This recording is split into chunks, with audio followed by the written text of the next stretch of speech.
official YouTube channel of Education Point Coaching Classes. So today we are going to do worksheet number 31 of class 6th, which is based on the poem Vocation. तो I hope आप लोगों ने poem पढ़ी होगी. अगर आपने poem नहीं भी पढ़ी है तो इस वीडियो में हम उस पोएम को भी पढ़ेंगे. So let's start. Question number 1. Look at the pictures below and identify the professions of the individuals. यानी कि ये जो लोग हैं यहाँ पे, इनकी पिक्चर्स को हमें देख के बताना है कि उनका प्रोफेशन क्या है. प्रोफेशन क्या होता है? जो इंसान कोई काम करता है, मतलब कि जो भी उसका काम होता है वो उसका प्रोफेशन होता है. जो भी वो जॉब करता है, जैसे कि I am a teacher, so my profession is a teacher. Alright, so let's see. First one is a doctor, doctor, we all know. Next is lawyer. lawyer कौन होता है? वकील. next कौन है ये है शेफ. शेफ कौन होते हैं? बावर्ची, जो कि किचन्स में या फिर रेस्टोरेंट्स में खाना बनाते हैं. so this is done and this is done. next is, this is what? this is a gardener. यहाँ पे जगह नहीं है, so I'm just pointing out ये क्या है. आप यहाँ पे लिख लीजिएगा गार्डनर. नेक्स्ट, ये क्या है? एक बूढ़े आदमी हैं जो कि क्या बेच रहे हैं. अगर आप पिक्चर को जूम करके देखोगे तो ये बैंगल्स बेच रहे हैं, चूड़ियाँ बेच रहे हैं. तो ये क्या हो गए? बैंगल सेलर, है ना. सो this is a bangle seller. The last one, इनके हाथ में एक डंडा है और टॉर्च है. कौन घूमता है एक डंडा और टॉर्च लेके? वॉचमैन. वॉचमैन जो होते हैं, they have a torch and एक डंडा होता है उनके पास. Alright, so this is the first question. Let's move on to the next question. Alright, what do you want to become in your life when you grow up. मतलब आप क्या बनना चाहते हो बड़े होके? क्या बनना चाहते हो? आप लोग अपने हिसाब से लिख सकते हो. Whatever you like to write here. जो भी आप बनना चाहते हो आप वो यहाँ पे लिख लेना. I want to be a, I write down, teacher. Okay, so this is question number 2. Let's move on to question number 3.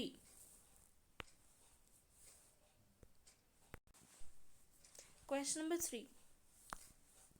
Okay, so question number 3 says, now let's read the poem below and try to recite the poem aloud. यानी कि अब हमें poem पढ़नी है और जोर जोर से बोल के पढ़नी है. अलाउड का मतलब क्या होता है? जोर जोर से बोल के पढ़ना. When the gong sounds 10 in the morning and I walk to school by our lane. यानी कि जब गोंग क्या होता है? जब जो बहुत बड़ी बड़ी घड़ियाँ होती हैं उनमें जब कोई टाइम हो जाता है तो वो टाइम तेज़ तेज़, जैसे जो घड़ियाँ होती हैं जो बजती हैं, जब भी कोई टाइम 1 बज जाते हैं, 2 बज जाते हैं, तो उनके अंदर एक बेल बजती है. तो जब सुबह 10 बजे का गोंग बजता है, सुबह 10 बजे की बेल बजती है, तो I walk to school by our lane. मैं अपनी सड़क से होते हुए स्कूल की तरफ जाता हूँ. Every day I meet the hawker crying bangles crystal bangles. मतलब रोज़ मैं देखता हूँ कि एक हॉकर है. हॉकर कौन होते हैं? जो सड़क पर अपना ठेला या फिर छोटी सी साइकिल लेके घूम रहे होते हैं, चीज़ें बेच रहे होते हैं, जैसे कि सब्ज़ी वाले या फिर कोई फ्रूट बेचने वाले या फिर बैंगल्स बेचने वाले. तो उनको हम हॉकर कहते हैं. तो वो जो बच्चा है, जो पोएट है, अब मुझे कैसे पता चला कि वो बच्चा है? क्योंकि वो स्कूल जा रहा है. स्कूल कौन जाएगा? बच्चा, है ना. तो वो रोज़ जब स्कूल जाता है वो बच्चा, तो वो क्या सुनता है? एक हॉकर को आवाज़ लगाते हुए सुनता है. क्या आवाज़ लगाते हुए? बैंगल्स क्रिस्टल बैंगल्स, यानी कि चूड़ियाँ, कांच की चूड़ियाँ. Okay, there is nothing to hurry him on. मतलब कि उसको किसी बात की जल्दी नहीं है. There is no road he must take. यानी कि कोई ऐसा रास्ता नहीं है जो कि उसको लेना ही लेना है. जैसे कि अगर मैं स्कूल जा रही हूँ तो मुझे पता है कि मुझे इस रास्ते से होके इधर की तरफ मुड़ना है ना. लेकिन जब वो चूड़ी वाला घूम रहा है तो उसको ना किसी बात की जल्दी है और ना ही उसको पता है कि उसको इस रास्ते जाना है या फिर उस रास्ते जाना है. वो जिधर भी मुड़ जाएगा, कोई मंजिल नहीं है उसकी. वो कहीं भी मुड़ जाएगा जहाँ पर उसको लगेगा कि चूड़ियाँ बिक सकती हैं, है ना. So there is no road he must take, no place he must go. यानी कि उसको ना ही कहीं पहुँचना है और ना ही कहीं जाना है. No time when he must come home. और कोई ऐसा टाइम भी नहीं है, जैसे कि जो बच्चा है वो सोच रहा है कि मुझे तो कहा जाता है कि स्कूल ख़त्म होती घर आ जाना, या फिर 2 बजे घर आ जाना, 3 बजे घर आ जाना। लेकिन वो जो चूड़ी वाला है, चूड़ी बेचने वाला है, उसको ना कहीं पहुंचना है और ना ही किसी ने उसको बोला है कि वो इतने बजे घर आ जाए।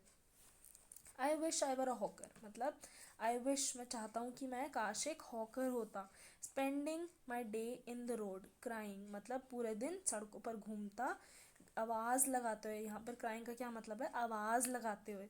बैंगल्स, क्रिस्टल बैंगल्स, यानी कि मैं भी ऐसे ही चिल्लाता हुआ, चूड़ियाँ, कांच की चूड़ियाँ, ऐसे ही बोलता हुआ सड़कों पर घूमता। क्यों? क्योंकि वो बच्चा चाहता है कि वो भी फ्री रहे, उसको भी स्कूल ना जाना पड़े, या फिर उसको भी कहीं पहुंचना ना पड़े, उसके ऊपर कोई बाउंडेशंस ना हो कि उसको कितने बजे कहाँ पहुंचना है। वो नहीं चाहता ये सब करना, है ना। वो उस हॉकर की तरह, वो उस छोटे से जो बैंगल्स बेचने वाले की तरह घूमना चाहता है सड़कों पर। ओके, सो पहला जो क्वेश्चन है वो किस चीज़ पर हमें दिया हुआ है, इस वाले पैराग्राफ के ऊपर दिया हुआ है। सबसे पहले हम क्वेश्चन नंबर 1 ही करेंगे। So let's start. क्या कह रहा है मेरा question number 1, who do you think is speaker in the poem, यानी कि जो स्पीकर है पोएम में वो कौन है। कौन है हमारे स्पीकर जो है पोएम में कौन है। वो एक छोटा बच्चा है जो कि स्कूल जा रहा है। तो मैंने आप लोगों के लिए आंसर्स लिख दिए हैं। Let me take that slide out. मैं उस वाली स्लाइड को निकालती हूँ, just a second. Okay, here we are. So who do you think the speaker is. Okay, so the question number 1 is, just a second, the question is who do you think the speaker is in the poem, यानी कि जो speaker है poem में वो कौन है। तो the poet is a little scholar. Scholar का क्या मतलब होता है, एक ऐसा बच्चा जो कि स्कूल जाता है। तो हमने यहाँ पे पढ़ा था अपनी पोएम में कि वो जो बच्चा है वो स्कूल जा रहा है, तो ऑब्वियसली वो बच्चा है, तो वो एक छोटा बच्चा है। The poet is a little scholar. Next, what does the hawker sell. Hawker जो है वो क्या बेच रहा है। The hawker is selling crystal bangles, यानी कि जो हॉकर है वो कांच की चूड़ियाँ बेच रहा है। Next, when does the poet meet the hawker. अब जो पोएट है वो हॉकर से कब मिला, मतलब कि उसने हॉकर को कब देखा या फिर वो उससे कब मिला। The poet meets the hawker every day on his way to school. Poet जो है वो हॉकर से रोज़ मिलता है, कब, जब वो अपने स्कूल की तरफ जा रहा होता है। On his way to school का मतलब होता है जब वो अपने स्कूल की तरफ जा रहा होता है।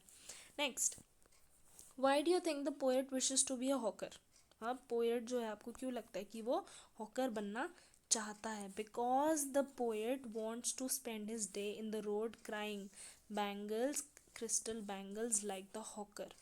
यानी कि पोएट भी चाहता है कि वो सड़कों पर घूमे बोलता हुआ, बैंगल्स बेचता हुआ, मतलब वो कुछ काम ना करे, उस पर कोई बाउंडेशंस ना हो, उसको कहीं जाना ना हो, उसको कहीं पहुंचना ना हो, है ना। वो चाहता था कि वो सिर्फ बाहर घूमता रहे उस हॉकर की तरह, उस चूड़ी बेचने वाले की तरह, यही चिल्लाता हुआ, चूड़ियाँ, कांच की चूड़ियाँ। Okay, so this is question number 1। Let's move on to the next question. Okay, so this is the next question जिसको हमें किसको पढ़ के आंसर देना है, स्टैंजा 2 को, यानी कि जो दूसरा पैराग्राफ है इससे पहले हमें पढ़ना पड़ेगा। तो देखते हैं सबसे पहले इसमें क्या दिया हुआ है। One eight 4 in the morning I come back from school, या इन द आफ्टरनून, सॉरी, जब मैं शाम को 4 बजे वापस आता हूँ, अपने घर आता हूँ स्कूल से, I can see through the gate of that house the gardener digging the ground. यानी कि वो जो घर है, पोएट जो है वो जो बच्चा है वो किसी घर की बात कर रहा है। कौन सा घर, जो कि उसको रास्ते में नज़र आता है। जब वो स्कूल से घर वापस जा रहा होता है तब उसको रास्ते में एक घर नज़र आता है, जिसके अंदर वो देखता है, क्या देखता है, कि एक गार्डनर है, एक माली है। वो क्या कर रहा होता है, वो ज़मीन पर डिगिंग कर रहा होता है। डिगिंग करने का क्या मतलब होता है, ज़मीन पर किसी भी चीज़ से, किसी भी नुकीली चीज़ से मिट्टी को हटाया जाता है, ताकि जो पेड़ पौधे हैं वो अच्छे से उग सकें। ठीक है, तो जो माली है, वो बच्चा है, वो क्या देखता है कि जो माली है वो ग्राउंड को डिग कर रहा होता है रोज़। He does what he likes with his spade. मतलब जो भी उसका मन करता है करने का। कौन? ही कौन? गार्डनर। गार्डनर का जो भी मन करता है करने का अपनी स्पेड से। स्पेड क्या होती है? छोटी सी खुदाल या फिर कुल्हाड़ी जिसको बोलते हैं, है ना, जो कि ऐसे दिखती है, जिससे ज़्यादातर गार्डनिंग की जाती है। तो वो जो भी उसका मन करता है उस कुल्हाड़ी से करने का वो करता है। He soils his clothes with dust, nobody takes him to task. यानी कि वो अपने कपड़े गंदे करता रहता है मिट्टी से, क्योंकि वो मिट्टी में काम करता है ना, तो उसके कपड़े गंदे होते रहते हैं मिट्टी से, लेकिन फिर भी उसको कोई डांटता नहीं है। टास्क, कोई कुछ काम करने के लिए नहीं कहता। If he gets baked in the sun और गेट्स वेट, यानी कि चाहे वो धूप में, धूप में बैठ के सिकता रहे, धूप में बैठ के गर्मी में बैठा रहे, या फिर गीला ही क्यों ना हो जाए, मतलब कि पौधों को पानी देते देते चाहे वो गीला ही क्यों ना हो जाए, कोई उसको डांटता नहीं है। I wish I were a gardener digging away at the garden with nobody to stop me from digging. मतलब कि अब पोएट जो है, वो जो बच्चा है वो किसको देखता है? माली को देखता है। तो अब वो चाहता है कि वो भी काश माली होता, ताकि क्या होता, वो भी उसी माली की तरह पूरे दिन मिट्टी में खेलता, जो उसका मन करता वो करता, उसको कभी डांट नहीं पड़ती मिट्टी में डिग करने के लिए या फिर अपने कपड़े गंदे करने के लिए, है ना। तो अब वो चाहता है कि वो माली बन जाए। सो इसके ऊपर बेस्ड कुछ क्वेश्चंस हैं, इनको करते हैं। What does the gardener do? Gardener क्या करता है? The gardener digs the ground. Gardener जमीन को खोदता है। Next, why do you think the poet wishes to be a gardener? अब जो पोएट है, जो बच्चा है, वो गार्डनर क्यों बनना चाहता है? The poet wishes to be a gardener so that he was नहीं आएगा यहाँ पे, ही कुड, यहाँ पे हम लिख देंगे कुड, यहाँ पे लिख देती हूँ COULD, COULD, write it down here also, could. Okay, so that he could dig the garden all day with no one stopping him। मतलब कि अगर वो गार्डनर होता तो वो भी पूरे दिन गार्डन डिग करता रहता, मिट्टी खोदता रहता, जो भी उसका मन करता वो गार्डन में करता रहता उसी गार्डनर की तरह, और उसको कोई भी रोकता नहीं, है ना। सो इसलिए वो जो बच्चा है वो चाहता है कि वो गार्डनर बन जाए। ऑलराइट, सो जो नेक्स्ट क्वेश्चन है वो इस पैराग्राफ पर है, तो इस पैराग्राफ को पढ़ते हैं। ओके, सो मैं क्लीन कर देती हूँ स्क्रीन ताकि आप लोगों को नज़र आए। Alright, just as it gets dark in the evening and my mother sends me to bed. यानी कि जैसे ही शाम होने लगती है मेरी मम्मी मुझे बेड पर भेज देती हैं। बेड पर भेजने का क्या मतलब होता है कि मतलब मुझे सोने के लिए कह देती हैं। आई can see through my open window, यानी कि जो मेरे कमरे की खिड़की है खुली हुई, उसमें से मुझे क्या नज़र आता है? The watchman walking up and down, यानी कि जो चौकीदार है, जो वॉचमैन है, वो ऊपर नीचे घूम रहा है। ऊपर नीचे घूमने का क्या मतलब है? कि वो उस जगह पर आगे पीछे घूम रहा होता है। The lane is dark and lonely and the street light stand like a giant with one red I on its head. यानी कि जो सड़क है उस पर बिल्कुल अंधेरा हुआ है, बिल्कुल डार्क है, अकेली है, लोनली है। एंड द स्ट्रीट लैम्प, जो स्ट्रीट लैम्प है, जो बड़े बड़े लैम्प्स होते हैं ना स्ट्रीट पर, है ना, उसमें ऐसे लाइट लगी हुई होती है। तो वो जो बच्चा है वो उस लाइट को देख के क्या कह रहा है कि स्ट्रीट लाइट्स ऐसे खड़े रहते हैं जैसे कि कोई जाइंट, कोई राक्षस वहाँ पे खड़ा हुआ है, जिसके सर पर एक ऐसी रेड कलर की आँख है। द वॉचमैन स्विंग्स हिज लालटेन and walks with his shadow at his side and never once goes to bed in his life. मतलब अब उसको क्या नज़र आ रहा है कि जो वॉचमैन है अपनी लालटेन लेके, लालटेन क्या होती है आप सबको पता ही होगा, लालटेन्स जो होती हैं जिनमें छोटी सी मोमबत्ती जली हुई होती है यहाँ पे, है ना। तो वो जो अपनी लालटेन है उसको लेके इधर उधर घूम रहा है, और वॉक्स विद हिज शैडो, मतलब कि जो उसकी परछाई है, जो उसकी परछाई बन रही है रात में, उस जैसे वो घूम रहा है तो उसकी परछाई भी साथ साथ बन रही है, तो वो अपनी परछाई के साथ घूमता रहता है लालटेन लेके अपनी। And never once goes to bed in his life. अब जो बच्चा है वो क्या देख रहा है कि वॉचमैन तो रात को सोने नहीं जाता, लेकिन मम्मी मुझे शाम को सुला देती है ना। तो अब वो चाहता है कि वो भी वॉचमैन बने, वो भी चौकीदार बने बड़े होके, क्योंकि उसकी मम्मी अभी तो उसको सुला देती है, पर वो तो जाग के रात को बाहर घूमना चाहता है ना। आई wish I were a watchman walking the street all night. मतलब काश में एक वॉचमैन होता, पूरी रात सड़कों पर घूमता, chasing the shadows with my लालटेन। और जो शैडोज है, जो परछाइयाँ हैं, का पीछा करता, जैसे कि हम चल के जाते तो हमारी परछाई कभी कभी आगे पड़ती है, तो वो चाहता था कि वो अपनी परछाई का पीछा करे और पूरी पूरी रात बाहर घूमे एक चौकीदार की तरह। ऑलराइट, सो क्वेश्चन क्या है, why do you think the poet wishes to be a watchman. अब जो बच्चा है वो क्यों चाहता है कि वो एक वॉचमैन बन जाए। The poet wishes to be a watchman so that he could walk on the streets all night, मतलब ताकि वो बच्चा पूरी रात सड़कों पर घूम सके, chasing the shadows with his लालटेन, मतलब उन परछाइयों का पीछा करते हुए अपनी लालटेन के साथ। So this is the worksheet, I hope आप लोगों को समझ आई होगी। If you like this video तो प्लीज़ thumbs up कर दीजिए and share it among all your friends, and please subscribe to our YouTube channel Education Point Coaching Classes. Thank you.